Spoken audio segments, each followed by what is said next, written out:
अस्सलाम वालेकुम। मैं सुलेमान हनीफ़, आपका होस्ट, आपका टीचर, आपका कोलीग। आज जो हमारा बेसिकली टॉपिक है वो एक्चुअली हम रोल्स लॉ के ऊपर बात करेंगे कि रोल्स लॉ जो है वो क्या है। तो रोल्स लॉ, जैसा कि हमने ऑलरेडी डिस्कस किया था कि रोल्स जो थे, एक साइंटिस्ट थे जिन्होंने अपना ये लॉ दिया था वेपर प्रेशर के ऊपर कि किस तरह जो हमारा जो वेपर प्रेशर है वो काम करता है। तो देखते हैं आज हम रोल्स लॉ की जो है वो एप्लीकेशन पढ़ेंगे कि रोल्स लॉ किस तरह जो है वो एप्लीकेबल है। तो Raoult's law when both components are volatile, कि जब आपके दोनों कंपोनेंट जो वोलाटाइल होंगे तब हमने रोल्स लॉ को देखना है। तो भाई दोनों वो जो कंपोनेंट हैं सॉल्यूशन के अंदर वो वोलाटाइल होने का मकसद क्या है, मतलब क्या है इस चीज़ का। तो जैसा कि वर्ड है वोलाटाइल, तो ये वर्ड जो है वोलाटिलिटी एक प्रॉपर्टी है, वहाँ से निकला है। वोलाटिलिटी क्या है? वोलाटिलिटी एक्चुअली टेंडेंसी है किसी भी लिक्विड की to get evaporated. Volatility is actually tendency of a liquid to get evaporated. For example आपको लिक्विड लेते हैं और आप उसको अपने सामने रखते हैं और वो लिक्विड इवेपोरेट करता है तो नॉर्मल टेम्परेचर पे, रूम टेम्परेचर पे, इट मीन्स वो जो लिक्विड है वो आपका वोलाटाइल है। तो रोल्स लॉ जो है, इसने एक सोल्यूशन प्रिपेयर किया, ऐसा सोल्यूशन जिसमें दोनों के जो दोनों कंपोनेंट थे, आप देख सकते हैं बोथ कंपोनेंट्स आर वोलाटाइल। मेरे पास एक सोल्यूशन है, लेट्स सपोज एक मेरे पास कंपोनेंट ए है और एक मेरे पास कंपोनेंट बी है।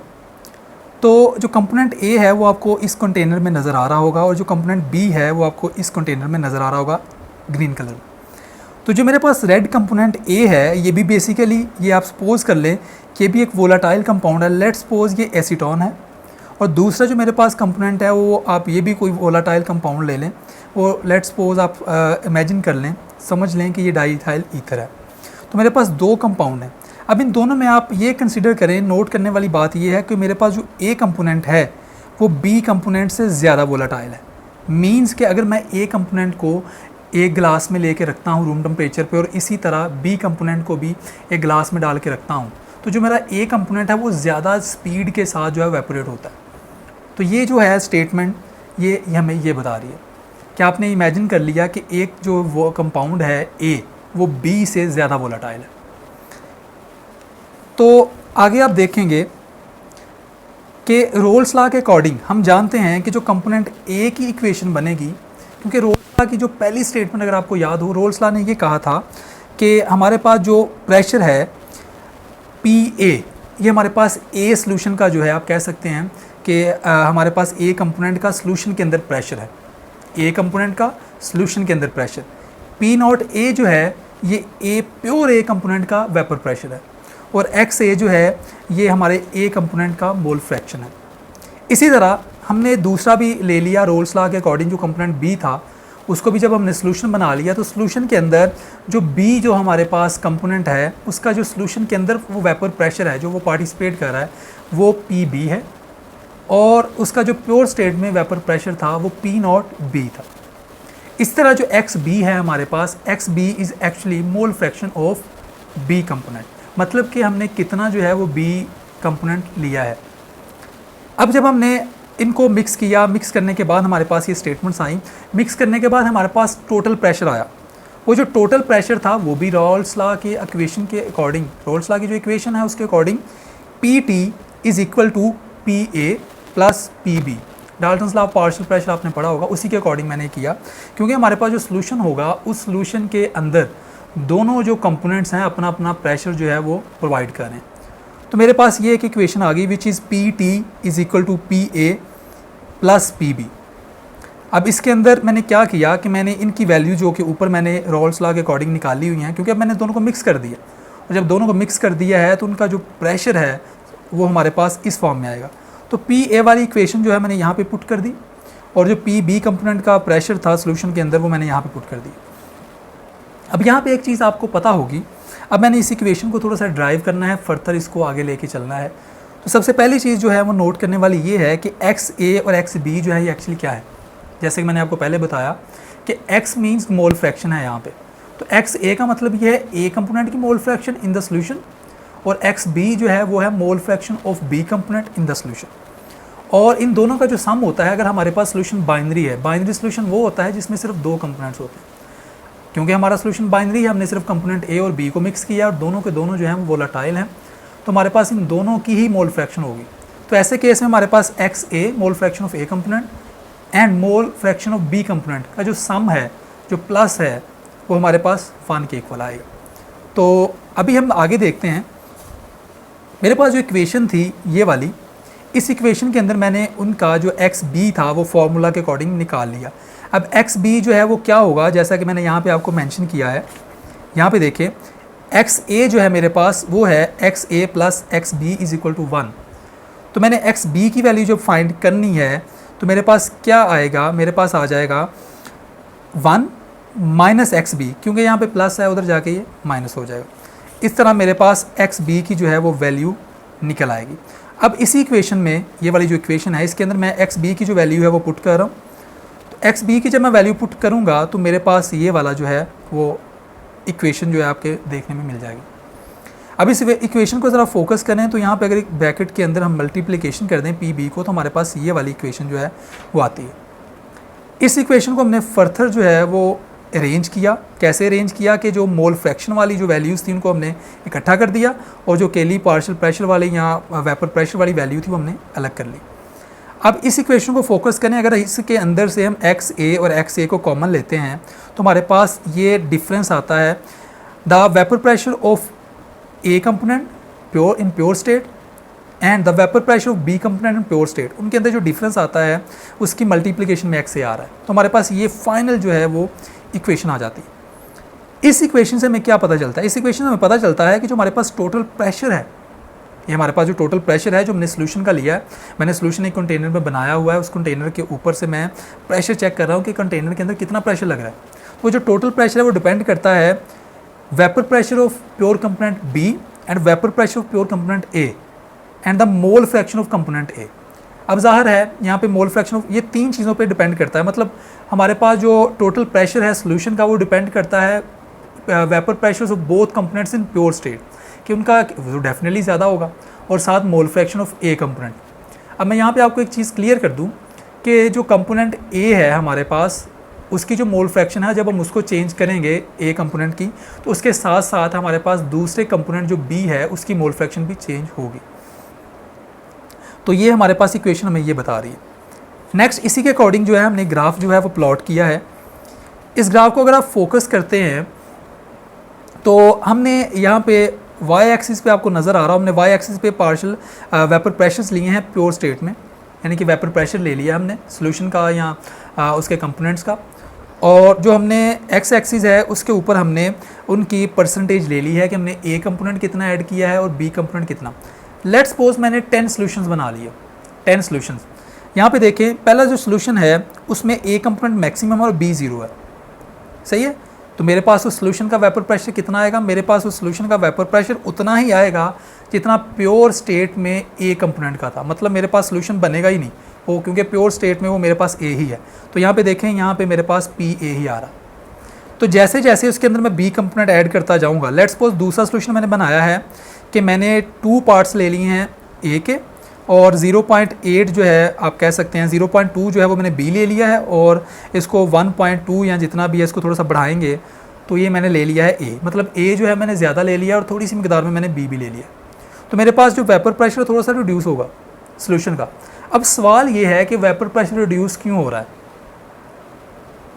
इसके पीछे अगर आपको फोकस हो, मैंने कहा था कि ए जो है मेरे पास ए कंपोनेंट वो ज़्यादा वोलेटाइल है, मतलब उसका वेपर प्रेशर ज़्यादा है। तो जब मैं उसके अंदर दूसरा ऐसा कंपोनेंट डालूंगा जिसका वेपर प्रेशर कम होगा तो डेफिनेटली मेरे पास एक सोल्यूशन बन जाएगा, तो वो ए के वेपर प्रेशर को भी थोड़ा सा डाउन कर देगा, जिसकी वजह से ओवरऑल जो सोल्यूशन बनेगा उसका वेपर प्रेशर भी कम हो जाएगा।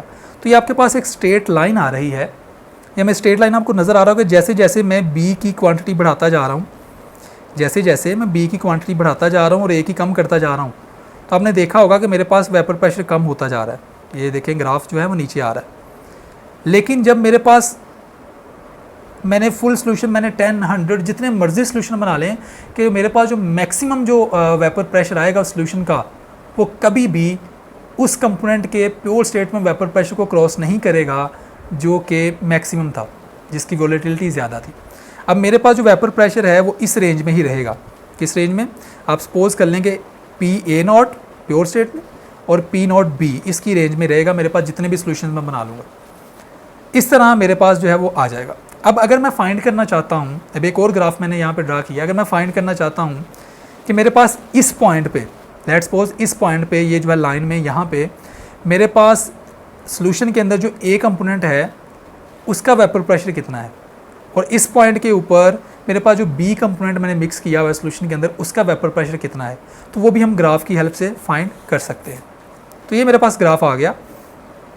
यहाँ से हम फाइंड कर सकते हैं कि लेट्स सपोज वो पॉइंट मैंने G ले लिया, मैंने सॉल्यूशन बनाया हुआ था, A और B को मिक्स करके मैंने सॉल्यूशन बनाया हुआ था, और ये मेरे पास एक लाइन आ रही थी जो मुझे शो कर रही थी कि जैसे जैसे मैं अपने A कंपोनेंट के अंदर B कंपोनेंट बढ़ाता हूँ, ये देखें ज़रा बढ़ा रहा हूँ, जैसे जैसे मैं अपने A कंपोनेंट के अंदर B कंपोनेंट बढ़ा रहा हूँ वैसे वैसे मेरा जो प्योर स्टेट का जो वेपर प्रेशर है सॉल्यूशन का वो डाउन होना शुरू हो जाएगा, और ये लास्ट कहाँ तक जाएगा, P0B का जो प्योर वेपर प्रेशर था उसकी लिमिट तक, उससे नीचे नहीं जाएगा। तो लेट्स सपोज मैं यहाँ पे एक मेरे पास पॉइंट G है इस लाइन के ऊपर, यहाँ पे मैं फाइंड करना चाहता हूँ इस पॉइंट G पे कि मेरा जो सॉल्यूशन है उसका वेपर प्रेशर तो मुझे नज़र आ जाएगा यहाँ पे कि मेरे पास जो सॉल्यूशन है उसका वेपर प्रेशर इतना है। यहाँ पे सपोज कर लें यहाँ पे कोई नंबर है, क्योंकि यहाँ पे रीडिंग आ रही होगी वेपर प्रेशर की, तो G को आप इधर स्ट्रेट लाइन में फाइंड करके कर सकते हैं कि आपका सॉल्यूशन का वेपर प्रेशर कितना है। लेट्स सपोज आपके सॉल्यूशन का वेपर प्रेशर 100 आ रहा है। अब मैं ये देखना चाहता हूँ कि 100 जब मेरे पास सॉल्यूशन का वेपर प्रेशर था उस पॉइंट पे जो A कंपोनेंट था वो कितना वेपर प्रेशर दे रहा है और जो B कंपोनेंट है वो कितना वेपर प्रेशर दे रहा है। तो आप एक लाइन यहाँ पे ड्रा कर लें। जब आप लाइन ड्रा करेंगे तो अब आपको ये डॉटेड लाइंस भी नज़र आ रही होंगी जो कि यहाँ से स्टार्ट हो रही हैं, इस कॉर्नर में जा रही है और यहाँ से ड्रा हो रही है, यहाँ पे जा रही हैं। तो जब आप एक लाइन ड्रा करेंगे बिल्कुल स्ट्रेट, तो आपको वहाँ से उनके इंडिविजुअल पार्शियल वेपर प्रेशर्स का जो है वो अंदाज़ा हो जाएगा। अब देखें यहाँ से आप जो ये वाला जो एक्स एक्सिस है, यहाँ से आप इस लाइन की हाइट ले लेंगे उस डॉटेड लाइन से जो कि P0A को क्रॉस कर रही है। मतलब यहाँ से लेके यहाँ तक आप यहाँ से रीडिंग ले लेंगे यहाँ पे, तो यहाँ पे इतना पार्ट जो है वो प्योर A का है टोटल सॉल्यूशन के वेपर प्रेशर 100 था, यहाँ पे G पॉइंट पे 100 था, तो ये तकरीबन 80 के आसपास बन रहा है। मतलब कि 80 जो है 80 प्रेशर जो है वो A कंपोनेंट लगा रहा है इस पार्ट में, और बाकी जो 20 बचेगा या बाकी जितना बचेगा वो डेफिनेटली वो B का होगा। तो इस तरह आप वहाँ पे B का भी फाइंड कर सकते हैं, तो 20 B का। इसी तरह अगर आपको एक और चीज़ फाइंड करनी हो, मैं अब ये देखना चाहता हूँ कि भाई इस पॉइंट पे लेट्स सपोज मैं यहाँ पे भी एक पॉइंट लेता हूँ, इस पॉइंट पे कितना प्रेशर जो है A लगा रहा है और कितना प्रेशर B, उनकी कंट्रीब्यूशन कितनी है सोल्यूशन के अंदर।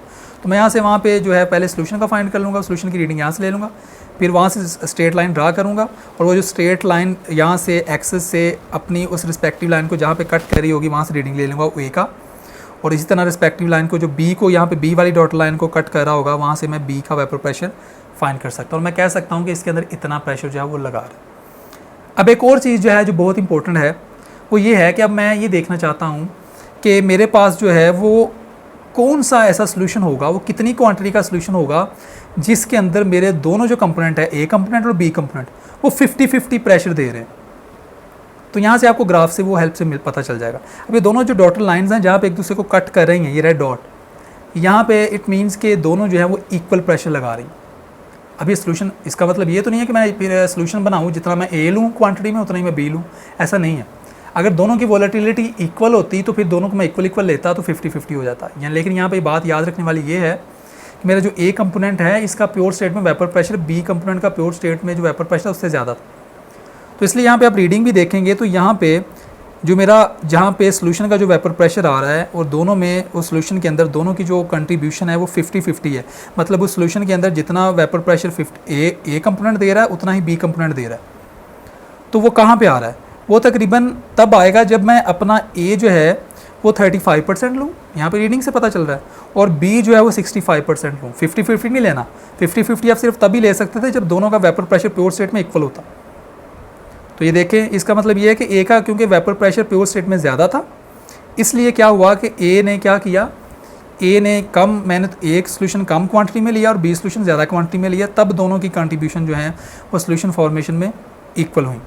तो ये हमारे पास जो है वो रोल्स लॉ जो था, जब दोनों के दोनों जो कंपोनेंट्स हैं बाइनरी सोल्यूशन के अंदर वो वोलाटाइल हों तो तब क्या हम कैसे फाइंड कर सकते हैं, कैसे ग्राफिकल रिप्रेजेंटेशन समझ सकते हैं।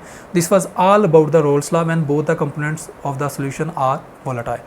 Thank you so much for watching my video. अल्लाह हाफिज़।